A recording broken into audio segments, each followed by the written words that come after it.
Alright you guys, so as you can see, this video is starting off a little bit differently than my usual videos, which is because I'm in my car and I'm about to head to the thrift store. So I'm looking for some little planter pots. I went there a few weeks ago and I found a couple, but I just need like 2 more because what I'm doing is recreating the Anthropologie Garden Greeting pots. I think these are so cute, but they always seem to be sold out online, so I figured why not DIY them and make our own. I'm gonna head there now, and I figured I would take you guys along. I might not be able to film while I'm in the store just because it does tend to get pretty crowded at this thrift shop, but I will see what I can do and if I can show you at least what I'm looking at, and then I'll do a little mini haul afterward. So yeah, I'm just gonna head out now.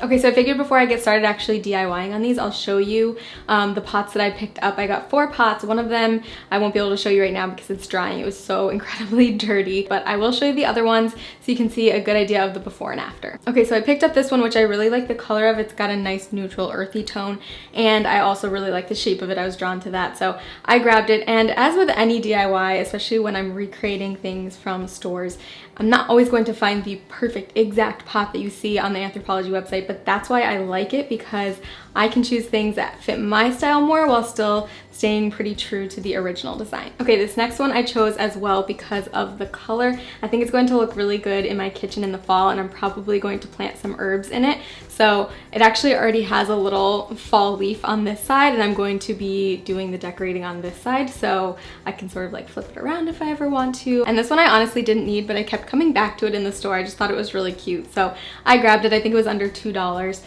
All of these pots were actually under $4. That's another tip. If you're looking for little planter pots or flower pots, go to the thrift store because they have so many. It's one of the things they just are like inundated with, and I always find a ton there for really cheap. So little thrifty DIY tip. So I was really excited because I found a pot at the thrift store that was really similar in color to the one on the Anthropologie website, and I was super pumped about that. So I wanted to add in a little bit of the blue. So what I did was just take some painter's tape and tape off the base of the planter, and then I just took some blue acrylic paint and painted all around the bottom, covered up those yucky old price tags that I couldn't wash off, and then I allowed that to dry. And while I was doing that, I also took some more paint and kind of twisted the vase and held my paintbrush steady so that I could get an even line around the top of it. Next, I removed the painter's tape, and then I just touched up any little bare spots. Like if I missed a spot or anything like that, I just touched it up here with some extra paint.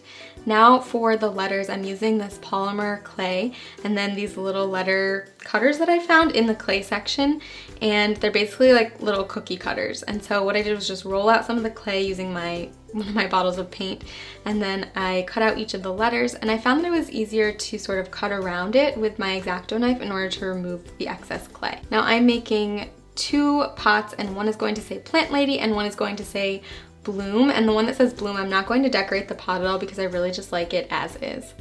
So the next step is to bake your letters according to the package instructions. I like to do this on aluminum foil, and mine said to bake it for 15 minutes at 275 degrees Fahrenheit.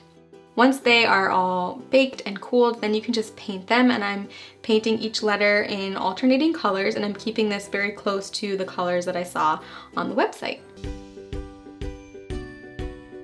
So now as those letters are drying, I'm going to head to the store to pick up some little plants to actually put in my planters.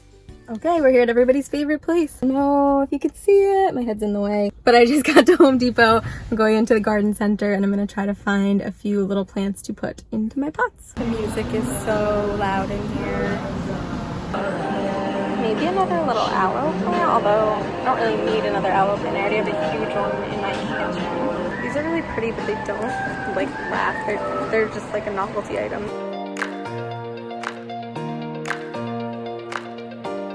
Oh my gosh, it was so crazy loud in there. I think the speaker was like right above my head. I could hear it so loud, so I don't know if you could hear anything I was saying, but I did get what I was looking for, a few cute little plants. Okay, we have the babies here. They're all buckled in, ready for the ride home.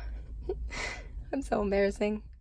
Okay, once the letters were dry, I took some hot glue and just glued them right onto the pot, and I tried to keep them even as much as possible. I just eyeballed it and it worked out perfectly fine. And I like using hot glue because if I ever want to remove the letters and just use the pot as is, I can.